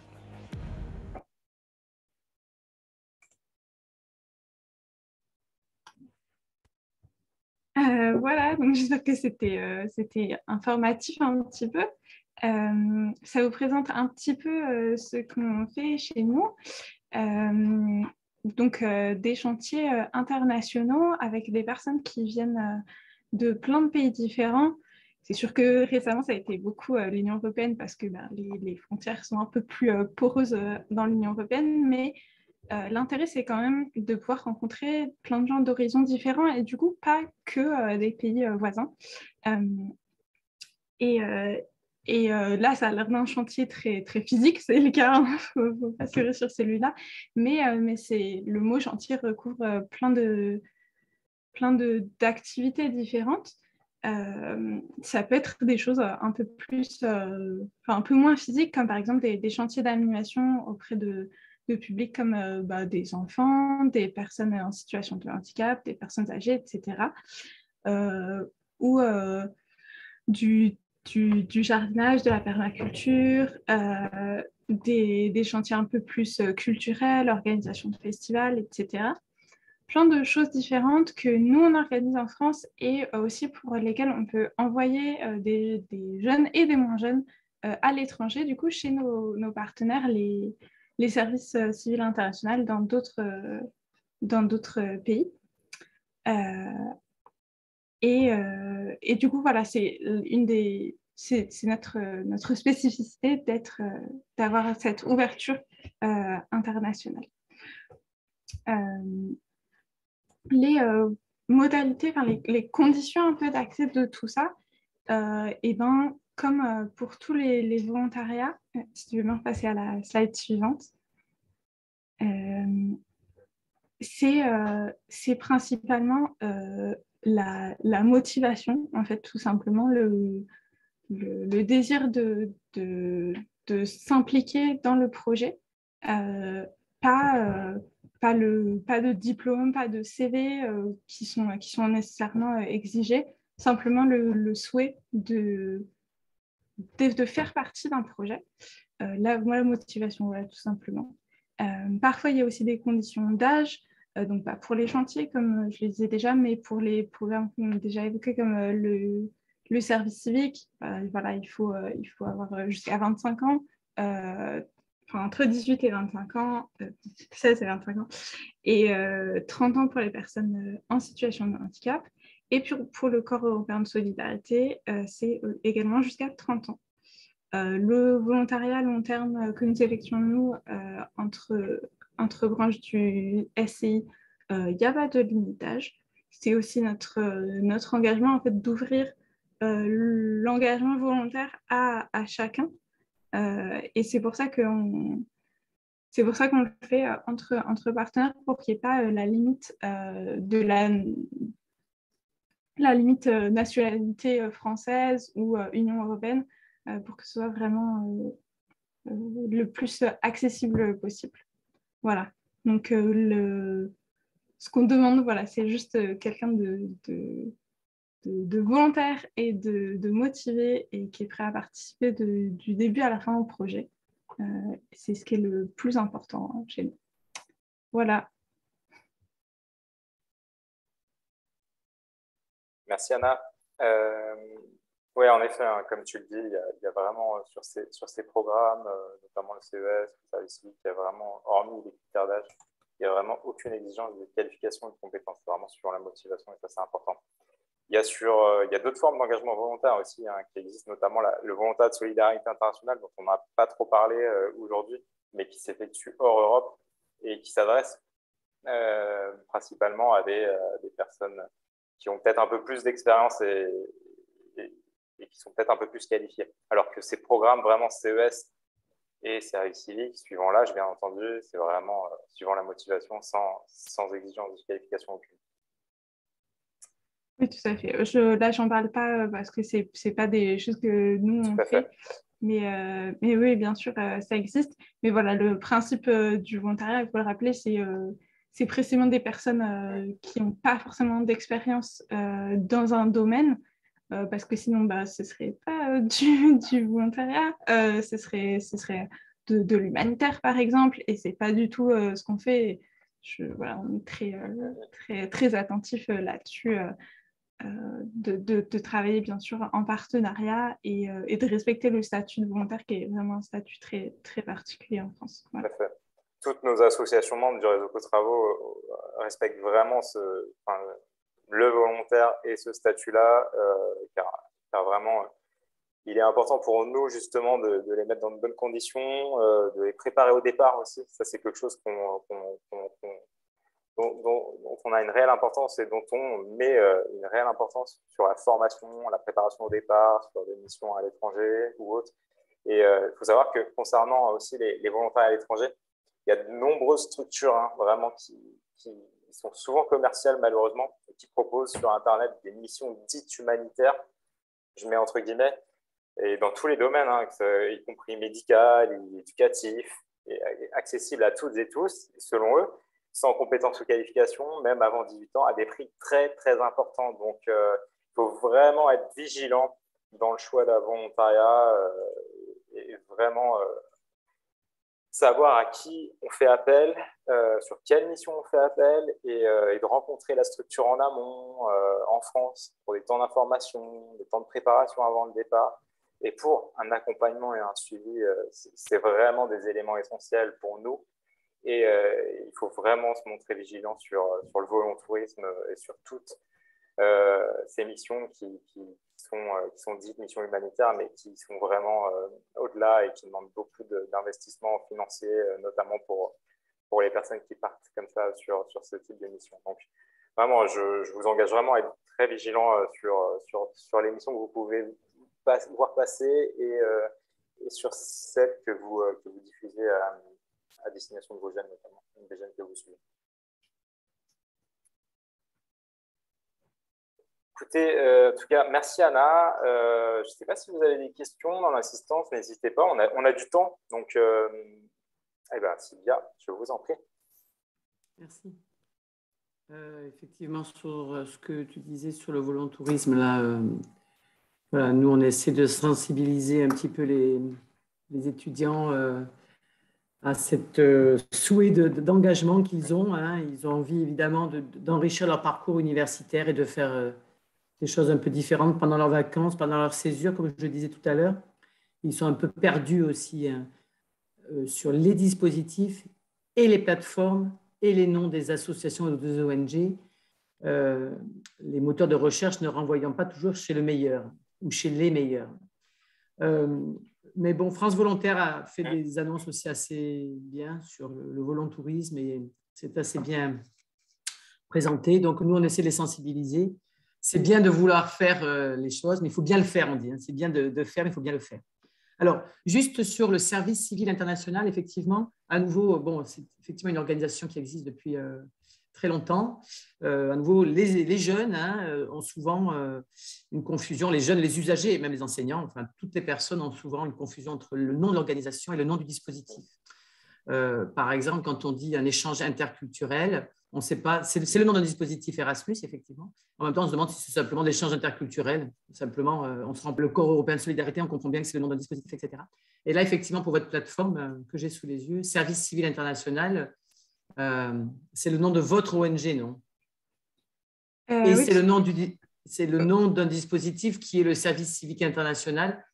Donc, c'était juste pour bien faire, si vous pouvez bien réexpliquer, s'il vous plaît. Oui, tout à fait. Oui, du coup, notre association s'appelle Service civil international. C'est en opposition à Service militaire, parce que c'est l'origine de l'association. À l'origine, c'était une association pour construire la paix juste après la Seconde Guerre mondiale. Un chantier de restauration qui a été fait près de Verdun par des personnes de différentes nationalités qui avaient participé justement à la Première Guerre mondiale et qui voulaient faire un geste de réconciliation. Et donc, c'est pour ça qu'on s'appelle service civil. C'est en opposition à la guerre et en opposition au service militaire. C'est plus un combat qui est très actuel en France aujourd'hui. Voilà, donc on peut être plutôt content de ça. Mais dans d'autres pays, oui. Et voilà, donc c'est un service civil en opposition à service militaire. Et oui, donc il y a le dispositif service civique qui existe aussi à l'international, qui s'appelle Service civique international. Mais c'est une chose différente, c'est un dispositif de l'État français. Et nous, on est une association, donc pas du tout un service public. On fait aussi du service civique, effectivement. Les dénominations peuvent porter à confusion, c'est sûr. Mais c'est vrai que le service civil international est précurseur, en tout cas, des chantiers de jeunes bénévoles internationaux, avec notamment, comme le disait Anna, cet esprit de réconciliation et de création vraiment avoir des artisans de paix vraiment et dépasser les barrières des frontières, mais vraiment construire la paix de demain avec les jeunes notamment, qui était important. Et ce chantier, ce premier chantier en France à Verdun, juste après la Seconde Guerre mondiale, a notamment assemblé des jeunes Allemands et Allemandes avec des jeunes Français et Françaises. Et bon, la population locale, juste après la Seconde Guerre mondiale, c'était un peu compliqué d'avoir des jeunes Allemands et Allemandes, mais bon, ça s'est fait et ça a pris de l'ampleur énormément, et notamment après la Seconde Guerre mondiale, avec beaucoup de mouvements de jeunesse qui là ont été créés pour reconstruire aussi le pays dans un esprit de reconstruction, tout en portant cette volonté de dépasser les barrières et de construire une véritable paix entre les peuples. Mais en tout cas, Sylvia, c'est vrai qu'on peut avoir une certaine méconnaissance de nombreux dispositifs. Il y a dans pas mal de régions des plateformes aussi à la mobilité. Chez vous, il me semble que c'est la Coremob qui aussi représente tous les dispositifs liés à la mobilité internationale notamment, ou dans le Coremob, par exemple, nous, on a des associations membres du réseau aussi, Cotravo, qui font partie pour justement mobiliser aussi les participants, les jeunes, au chantier, aux dispositifs d'envoi et d'accueil.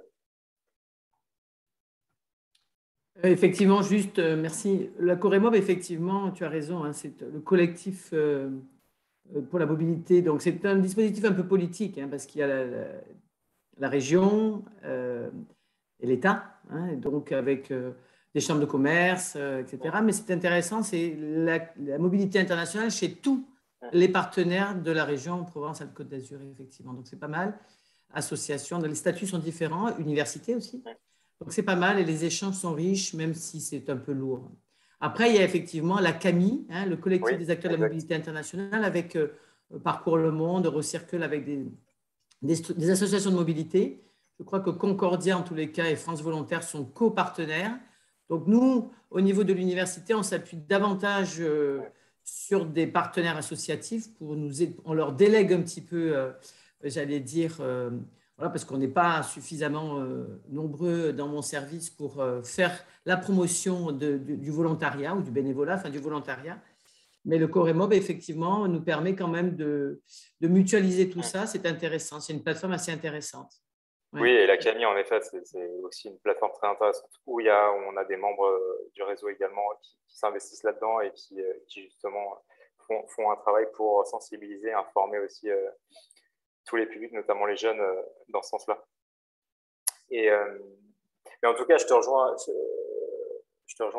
Sylvia, pardon, sur le fait que oui, il y a eu un gros travail entrepris par France Volontaire et également Co-Travaux, puisqu'on est membre de France Volontaire, autour du volontourisme et de toutes les dérives liées au volontourisme. Et il est important de sensibiliser vraiment vos jeunes. Et ça, j'insiste là-dessus parce qu'on voit énormément de choses sur Internet et des choses qui sont à l'opposé de tout ce qu'on porte, de tout ce que le réseau Co-Travaux porte en termes de volontariat, en termes de volontariat international également. Donc, il faut être vigilant. France Volontaire a donc mis en place des communications, des outils de communication sur les dérives du volontourisme.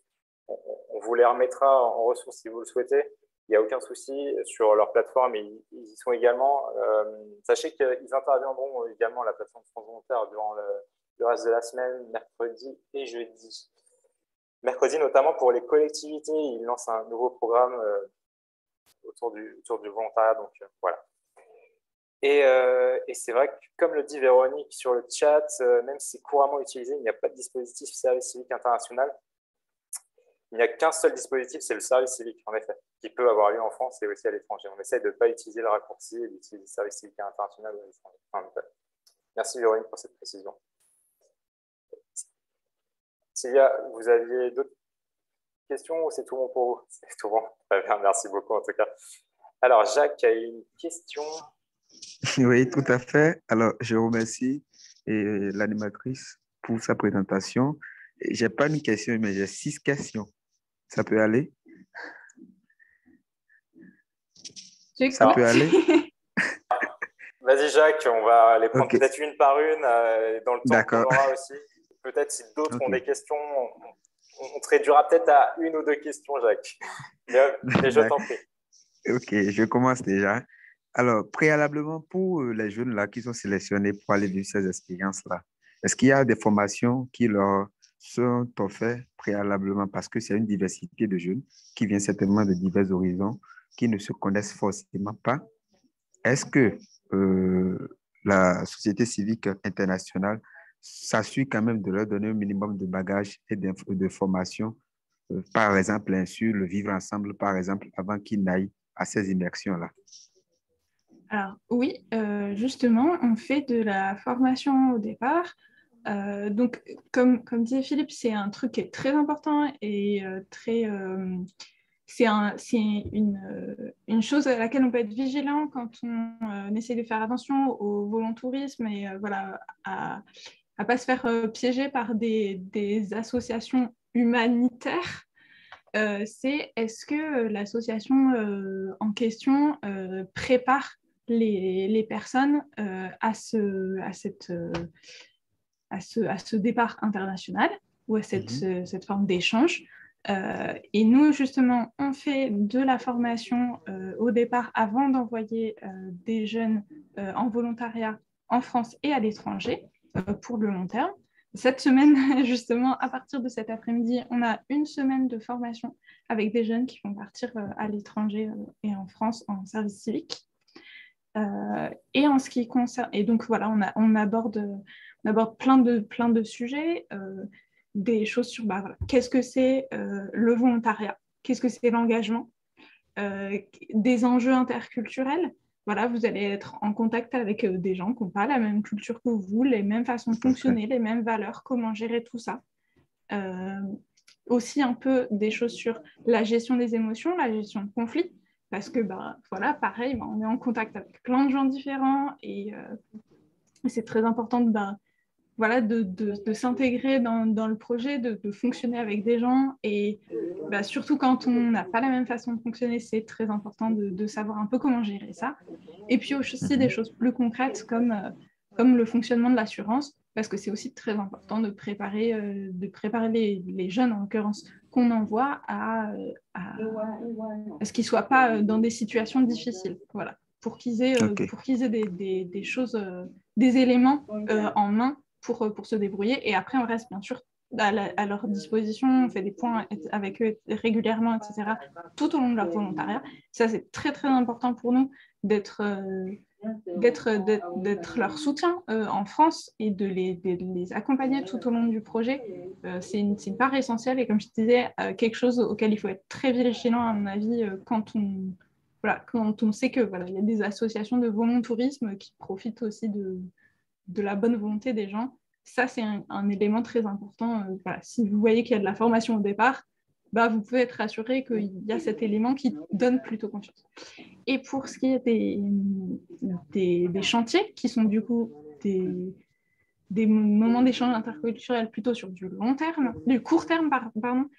Ça dure entre 10 jours et 3 semaines en ce qui nous concerne, en général à peu près 2 semaines pour les chantiers du SCI. Il n'y a pas forcément de formation pour les volontaires qui vont y aller. Ça peut se faire, mais ce n'est pas automatique. Il y a une formation forcément pour les personnes que nous, on envoie dans les pays du Sud. Ça, c'est obligatoire. On leur demande, on est plus attentif aussi sur qui on sélectionne. Mais en revanche, pour chaque chantier que nous, on organise, on forme un animateur qui est formé également à ces enjeux de gestion de conflits, d'enjeux interculturels, etc. Parce que on ne peut pas envoyer quelqu'un comme ça dans le vide, sans les accompagner. Et c'est comme nous, on ne peut pas voir chaque personne individuellement qui va venir à un chantier en France. On fait confiance à nos partenaires pour discuter un peu de ces sujets-là avec la personne avant qu'elle aille sur le chantier. Et nous-mêmes, on forme un animateur. Donc ça se fait avant le chantier. Je vois qu'il y a des questions dans le chat. Alors, je peux répondre sur la première déjà. À quel moment ces formations au départ sont proposées? Peu de temps avant le départ pour les volontariats de long terme. Là, par exemple, les personnes qui vont être formées cette semaine vont partir en février pour la plupart. Et donc, c'est nous qui nous en occupons. C'est totalement à notre charge. Les volontaires doivent venir chez nous pour être formés. Et après, bien sûr, c'est nous qui nous occupons d'organiser la formation, de leur nourriture, de leur logement sur place. Ça, c'est totalement nous qui l'encadrons et ils ne sont pas du tout... On leur demande, c'est obligatoire qu'ils fassent cette formation. Donc forcément, on ne leur fait pas payer. Ça nous semblerait un peu en décalage. Voilà. OK. Ma deuxième question, si tu permets. Oui, j'écoute. OK. Alors, est-ce qu'à la fin... Bon, déjà là, sur les formations, le savoir-vivre, c'est autre. C'est vrai que le savoir-faire également, c'est autre. Mais les formations que vous leur faites, c'est vrai, ils peuvent assimiler. Mais je pense qu'il faudrait peut-être mettre en place pour les séjours à long terme un processus qui permet aux volontaires qui doivent partir déjà de passer un peu plus d'une semaine peut-être ensemble, hein, peut-être au sein de dans vos locaux, par exemple, avant peut-être de faire le voyage. Ça les permet forcément de mieux appréhender un certain nombre de formations qu'ils ont appris. Parce qu'une chose est de les apprendre, mais sur le terrain également, le vivre aussi, le vécu aussi, peut-être parfois, ça va différer. Ouais, c'est peut-être une recommandation que moi je fais. Et ma question donc, suivante, c'est que, est-ce qu'à la fin, il y a des attestations, par exemple, qui leur sont délivrées pour quand même leur permettre de justifier plus tard de ces expériences qu'ils ont faites auprès d'autres institutions ou des collègues ou des amis? Alors, il y a quelque chose qui existe au niveau du corps européen de solidarité, peu importe la longueur du volontariat et la forme. Et ça s'appelle le Youth Pass. C'est en gros un certificat qui parle des compétences qui ont été développées pendant le volontariat. Et c'est quelque chose que le volontaire écrit en collaboration aussi avec son tuteur, par exemple, sur place, qui atteste de ce qu'il a fait, qu'il n'est pas juste parti en vacances pendant quelques mois, qu'il a vraiment fait des choses et qu'il a développé des compétences sur différents sujets. C'est assez c'est classifié, quoi. C'est des thématiques établies par la Commission européenne. Et voilà, ça aide aussi le volontaire à formaliser les compétences qu'il a développées, à retirer de lui-même, voilà, qu'est-ce qui s'est passé, qu'est-ce que j'ai appris, en quoi j'ai grandi pendant ce volontariat. Et après, c'est un document officiel qui peut utiliser, voilà, dans un entretien d'embauche, etc. En revanche, il faut savoir que la reconnaissance du Youth Pass est différente selon les pays. En France, c'est pas très connu, enfin quasiment pas connu du tout, alors que dans d'autres pays de l'Union européenne, il y a eu beaucoup de com qui a été faite là-dessus, et du coup, c'est un outil qui est compris par des recruteurs, etc. En France, pas beaucoup. D'ailleurs, Anna, pardon, excuse-moi de te déranger, mais on va en parler du Youth Pass justement dans un des ateliers de la semaine. Je crois que c'est demain. On va parler justement comment on valorise aussi nos engagements bénévoles et volontaires. Et ça fait partie d'un des outils qui permet justement de valoriser tous ces engagements. Donc, merci Jacques, je suis désolé, on n'a plus de temps pour les autres questions. Oui, c'est 2 heures, je suis désolé. Par contre, tu peux nous contacter directement ou Anna directement si tu as d'autres questions, il n'y a aucun souci.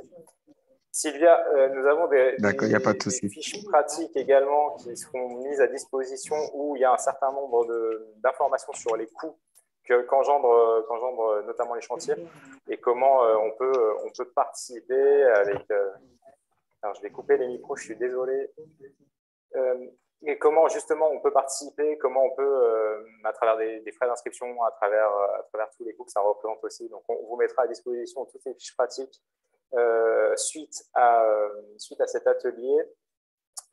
Patrick, je vous remercie pour le partage d'informations. En effet, ATD Carmonde propose également des chantiers. Donc n'hésitez pas à aller vers eux. On n'hésitera pas également à revenir vers vous assez prochainement, parce qu'il y a des passerelles à faire entre Costravaux et ATD Carmonde. C'est prévu qu'on se voit rapidement. Donc c'est un grand plaisir de vous avoir ce matin. Et n'hésitez pas à contacter Anna également via l'adresse mail qu'elle vous propose. Écoutez, s'il y a peut-être une dernière question, si jamais vous avez une dernière question, n'hésitez pas, sinon on va passer au mot de la fin.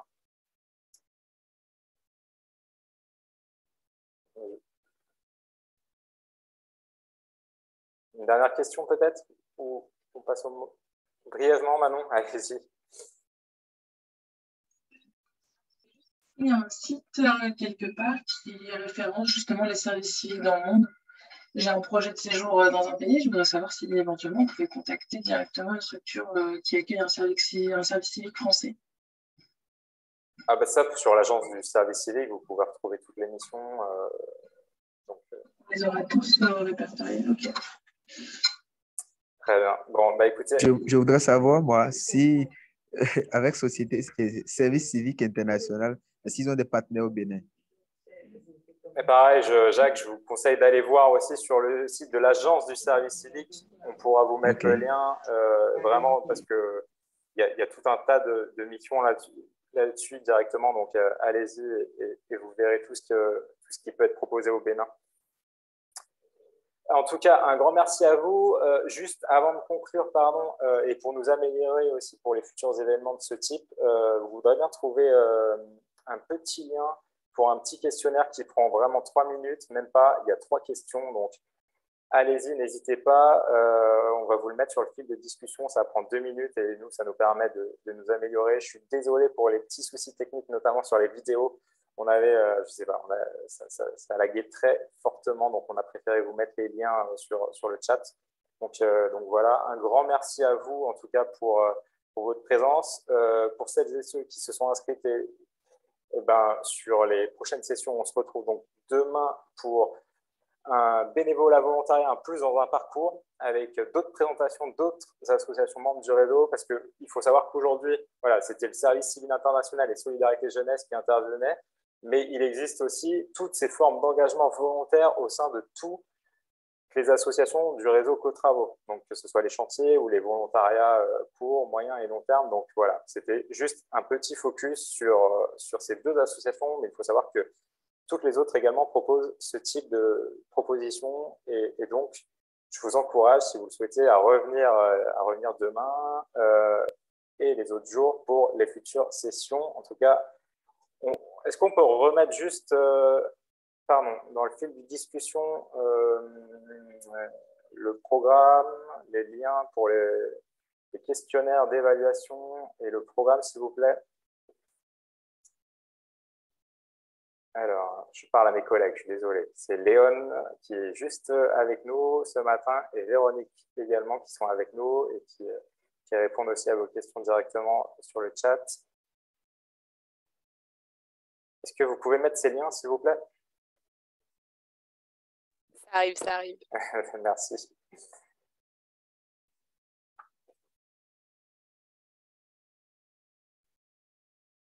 Donc, un grand merci. Donc, on se retrouve donc mardi demain pour une présentation de l'apport de l'engagement bénévole et volontaire, de l'apport que ça peut avoir sur un parcours, sur des compétences professionnelles, des compétences sociales, les personnelles.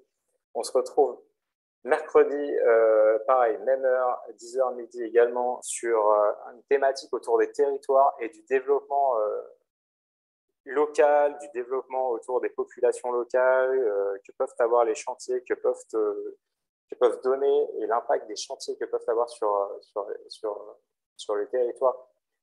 Et jeudi, plus une session sur comment on monte des projets avec des présentations de nos structures, nos associations membres et comment vous pouvez monter des projets avec elles pour vos jeunes notamment. Donc voilà. Merci à vous, en tout cas, un grand merci pour votre présence et participation et on se retrouve pour celles et ceux qui se sont inscrits sur les autres sessions dès demain. Merci, bonne journée.